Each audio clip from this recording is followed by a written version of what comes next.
How many times we got angry on someone or something, and when that anger is gone, we look backward and we say, that wasn't such a big deal. I could have just moved forward and skip it, but somehow when we are in that moment, our brain just it's not working. We might get unreasonable, and even worse, we might start to make some poor decisions. And if you are a business owner, you are an entrepreneur, you don't want to make bad decisions. And that happens very often because you get angry very often. Now in today's video, I can't promise you that you won't get angry anymore, but I can tell you for sure that you'll get a new perspective on anger, and even more, you'll know how to use that fuel, that energy to do more good, because anger can be good. How come? Because many people think that anger is bad. Well, anger can be bad.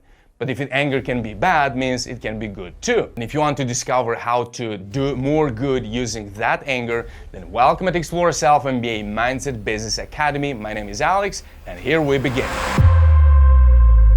Some very angry individuals could get angry already just at the title of this video. How can anger be good? I want to get rid of, and you want to tell me that anger can be good. Well, in 4 steps, you'll know exactly where this anger comes from.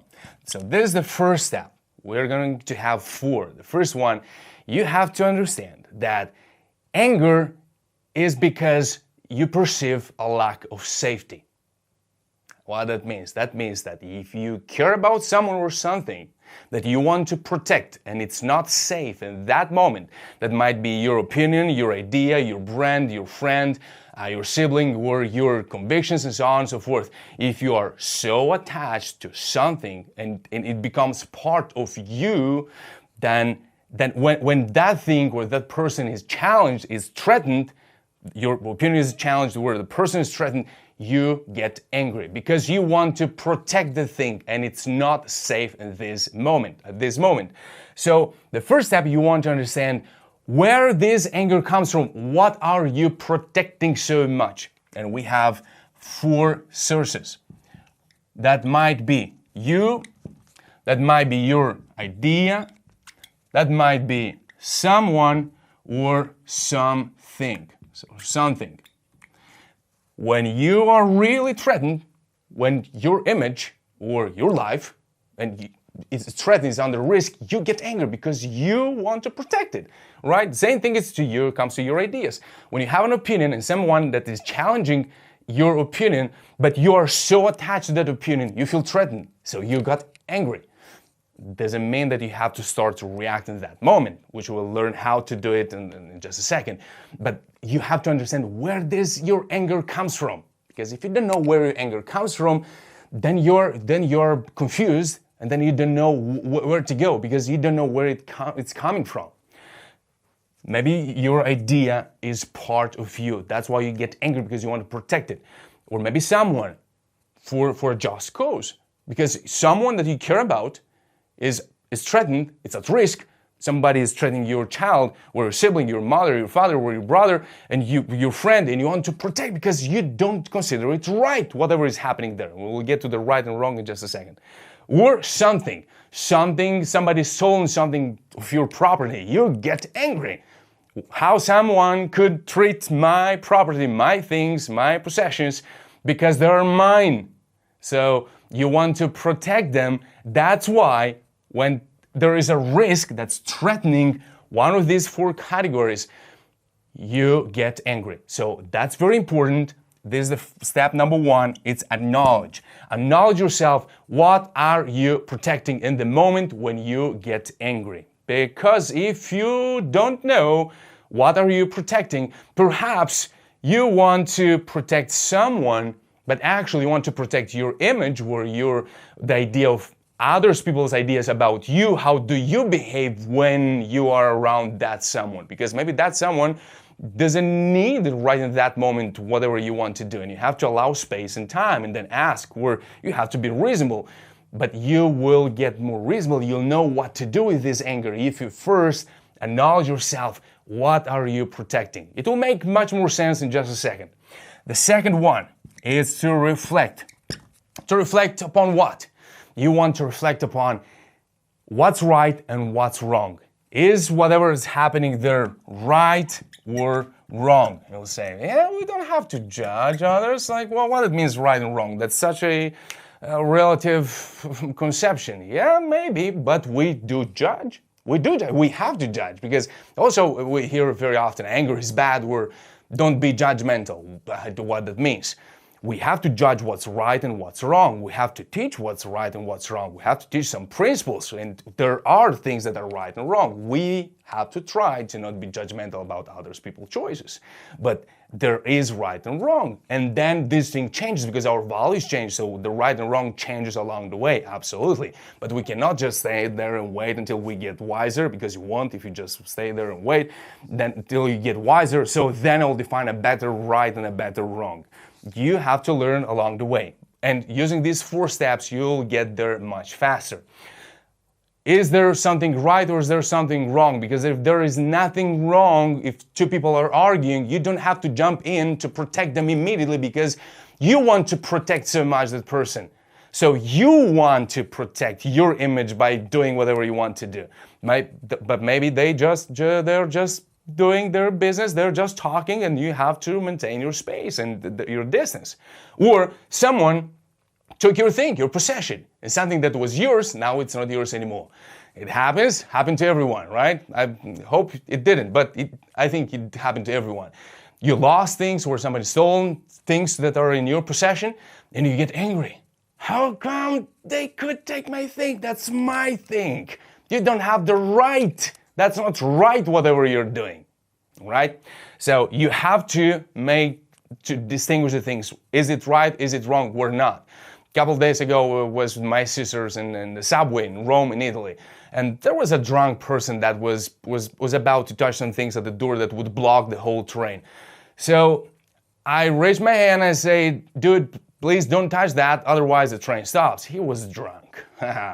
So he started to tell me all the colors. He was starting to tell me bad things, unpleasant things. And he included there my family, my ancestors, and everything else, okay? It was so hard to not let my anger to be at work to make the decision, because it's wrong whatever is happening there. He's talking in such a manner that, if there was someone in my place that wouldn't manage anger, then something would happen there. It's wrong, but I can't make it right. He kept his arms around himself. He didn't touch anyone. He didn't hit anyone. So he was just talking bad and wrong things. Can I make it right in that second? No, I can't take the alcohol out of his blood.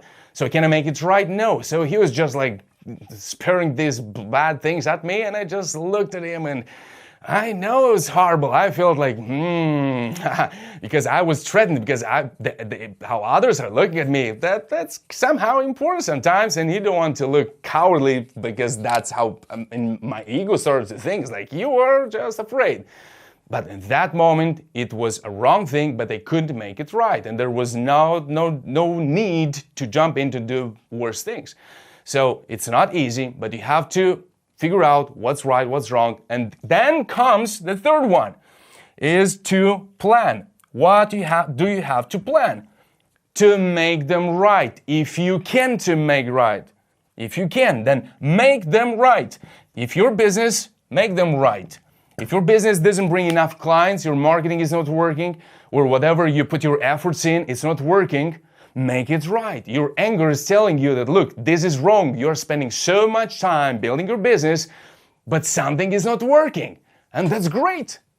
If you acknowledge yourself, what are you protecting? Because maybe you're protecting an idea, a conviction that you have about your business, about yourself, and you're so attached to it, you're not ready to let it go, and you embrace it and you want a different outcome, but you won't get it because you're attached to the same thing you were attached before you got angry. So if you go in the first step, you acknowledge yourself, what am I protecting? Then, what's right, what's wrong? Because maybe you're biased there. Maybe you think it's wrong. Maybe it's not so wrong. Maybe it's right. You just don't have the tools to figure out if it's right or wrong for yourself. But if you have figured out that there's a wrong thing going on, and you can make it right, it's in your area of control, then you have to go on the fourth step, which is act. Acknowledge, reflect, plan, and act. If you can make it right, because if you can't, before we go into move into the fourth step, because if you can't make them right, you can't get that thing back that was stolen or you lost. Let it go. It's not a suppression of anger. That's another conversation. When you get angry, you know you have to make them right, but you don't go to the fourth step, which is act. You have to act and make them right. And if you don't do that, you'll start to get angry at the things that are out of your area of control. I'll say it again. When you don't do the right things about what you know that you can to make them right, you'll start to get angry at things that you can't do anything about them. Because that anger wants to grow and grow and grow. As long as you don't do anything about the thing that needs to be adjusted into a right thing. That's why anger can be good, because it's telling you that's wrong, but you have to reflect upon it. Is it wrong or not? So you have to reflect. That's why it's the second step. You have to reflect. Then you have to plan. How am I going to make it right? Maybe I have to ask someone, maybe I need to ask for help, maybe I have to reflect again, or maybe I'm attached to something, or maybe I have to ask the person that I'm really trying to protect. What's the percentage that I have to put myself there in? Maybe I'm just overthinking, then I have to readjust, shift my perspective. So that's the most important thing, the fourth one, that if you don't do whatever you have to do about the things that are wrong to make them right, you'll start to get angry at things that you can't do anything about them because you've skipped the second step. But if you are going to analyze your anger through these 4 steps, then anger can be good. I really hope that you now have got a new perspective on anger, and now you'll start to do things better, those things that are already there and you know you can make them better, instead of getting angry or instead of shifting your focus towards the things that are none of your business or things that are out of your area of control. And in this way, you can grow your business faster and live a more peaceful life. If you want to know more about how to grow your business faster, feel free to join my free masterclass. The link is somewhere there below at Explore Self MBA Mindset Business Academy. Level up your energy, actions, and results. Do more good, get rich, be great.